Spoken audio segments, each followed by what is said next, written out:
He held Caleb Walker underwater while shouting about community safety.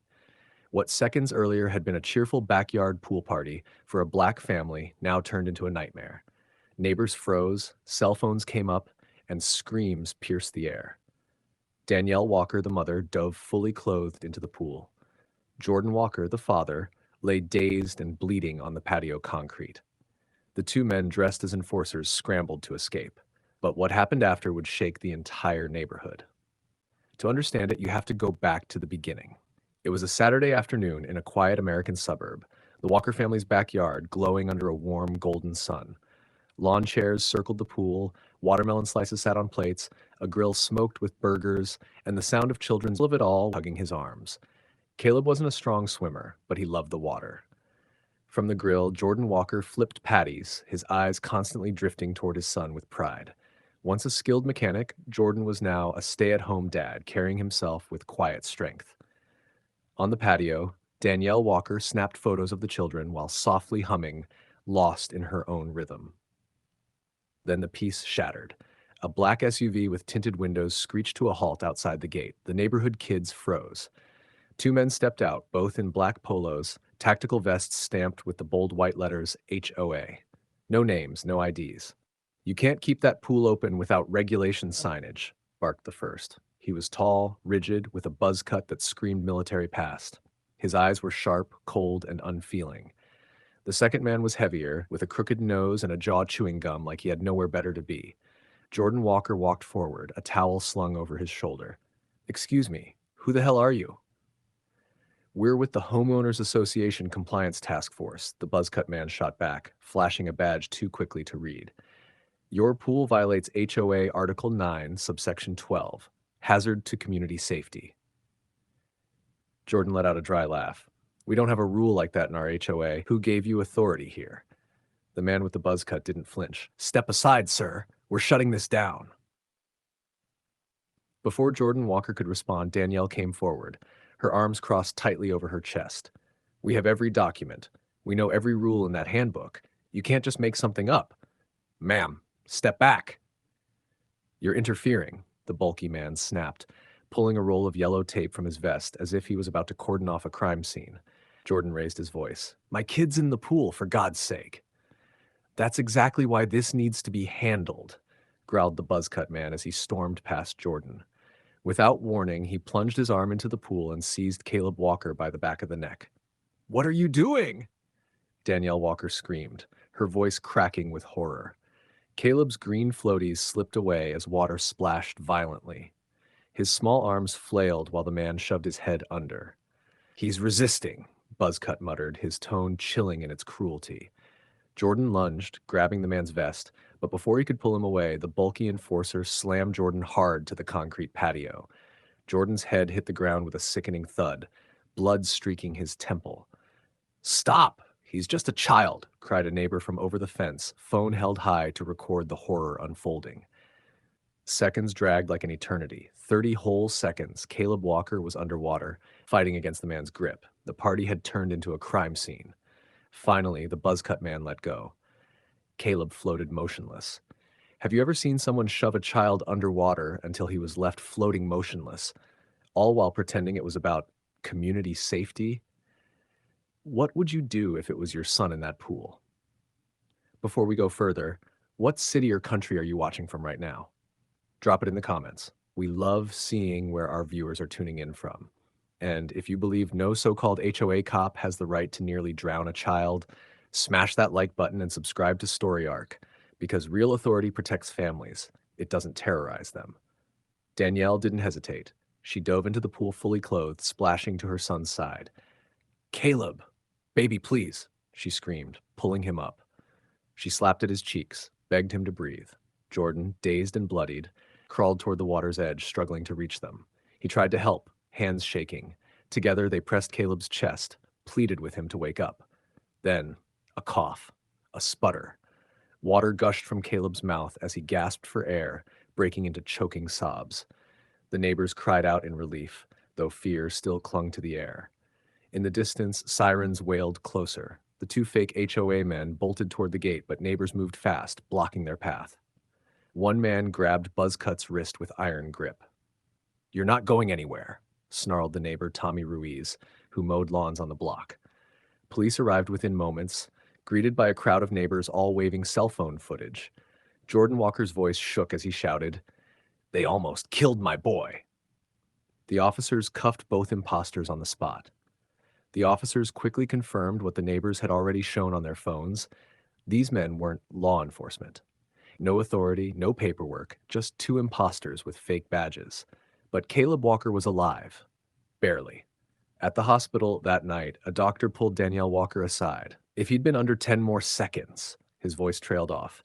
Danielle didn't let him finish. She knew, and she wasn't going to let it rest. 3 days after the drowning attempt, the Walker home was no longer the same. Not fortified by bricks or fences, but by silence, tension, and a quiet fury that hung in every room. Danielle hadn't cried, hadn't even slept. She sat at the kitchen table for 72 hours straight, her laptop glowing, surrounded by HOA handbooks, highlighters, and court case printouts. Caleb, still shaken, stayed upstairs. He feared water now. He feared strangers. Every sound outside made him tense.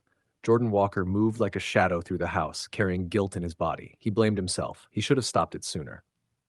He should have been stronger. And Danielle? She was changing. 10 years earlier, before she chose full-time motherhood, Danielle Walker had been a civil litigation attorney, one of the sharpest in her firm. She had walked away from it after a brutal pregnancy, putting her career behind her. But now, the fire she'd buried was clawing its way back. Danielle no longer cared about composure or forgiveness. This wasn't about politeness. This was about war, because it wasn't just about a pool. It was about two men pretending to have power, nearly killing her son in broad daylight while the world watched. On the fourth day, Danielle marched into the Broward County Courthouse. She wore a blazer that still smelled faintly of chlorine. She didn't wait in line. She didn't schedule a meeting. She walked straight into the office of Assistant District Attorney Alan Brewer, a man known for wide ties and lukewarm coffee. "You're going to upgrade those charges," Danielle said flatly. Brewer blinked. "Excuse me?" "Attempted manslaughter, endangering a minor, assault with intent to cause bodily harm, impersonating a peace officer, at minimum." "Mrs. Walker, I understand your anger." "No, you don't," Danielle cut him off, her voice slicing like glass. "My son almost died. We have 11 videos, 7 witnesses, a medical report. And if you refuse to act, I'll file civil suits against the HOA board, the city, the badge manufacturer, and your office for negligence." Brewer leaned back, exhaling sharply. Assistant District Attorney Alan Brewer rubbed his temples. "These men, we're still verifying who they are. One of them has military records, dishonorably discharged. The other worked as a private contractor, which means he knows how to drown someone fast and quiet," Danielle Walker cut in. "You're proving my point." Brewer hesitated. "We're preparing charges. Just let the process." Danielle slammed a thick folder on his desk. The sound made him jump. "You have until Friday," she said coldly. "After that, I go public." And she kept her word. By Thursday evening, Danielle Walker's face was on 3 podcasts, 1 radio show, and a local news segment over Zoom.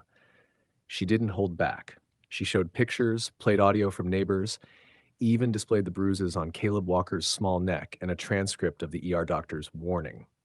"My son was drowned," Danielle told the camera, her voice unshaken, "and they dared to call it compliance." The story exploded. Across social media, the phrase "fake HOA cops" trended. By Friday morning, under heavy pressure, the county upgraded the charges to attempted murder. The 2 men were denied bail. Danielle wasn't done. That night, she turned back to her laptop and added 3 more names to her lawsuit. The HOA board had approved those uniforms, and she wasn't stopping until every last person tied to this attack was on the record. The next morning at 6:45 a.m., a knock rattled the door of HOA board president Gerald Whitmore, a retired dentist with a too-wide smile and a shiny new Tesla. The knock became a bang.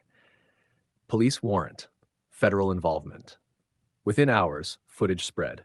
Gerald in his robe, protesting innocence, while agents carried out boxes stamped with evidence tags. The illusion of the HOA's power shattered overnight. Danielle Walker had suspected the board was complicit, but the speed at which proof surfaced caught even her off guard. One of the attackers, Cole Maddox, had cracked during interrogation. Cole Maddox finally broke under questioning. Ex-Army, dishonorably discharged, haunted by PTSD. He had drifted through contract work until he was cut from security assignments after an incident overseas. That's when he was recruited into something darker. Through interrogation, he revealed that HOA President Gerald Whitmore had set up a shadowy compliance program. Whitmore funneled money under the table, hiring men like Cole and his partner Vince Riker to keep the neighborhood in line. Intimidation, threats, force, whatever it took. The HOA board called them compliance specialists. The truth was simpler: vigilantes with no authority. And Whitmore was the one who gave them badges. He was the one who handed them Caleb Walker as a target. Soon, more families stepped forward. One woman testified she had been threatened at night just for letting her elderly father live with her. Another recalled how her son's basketball hoop was ripped out while HOA enforcers screamed at him. Nobody had questioned the authority until Caleb nearly died. Now, the floodgates were open. Danielle Walker stood on the courthouse steps holding a folder full of affidavits. Cameras surrounded her. "This was not a rogue unit," she declared firmly. "This was the system you created." The story roared across the nation. Fox News aired "Fake HOA Cops Nearly Kill Child." CNN followed. Daytime talk shows picked it up. The Walkers, a black family who had nearly lost their son, were now the center of America's outrage. Caleb Walker, still shaken, sat beside his mother during interviews, clutching his stuffed orca whale. When a host gently asked if he remembered what the man said while holding him under, Caleb's voice was barely above a whisper. "He told me, 'Stop squirming, little punk.'" Danielle's hand tightened around his. Back in their neighborhood, remorse spread. Neighbors brought casseroles, apologies spilling with them.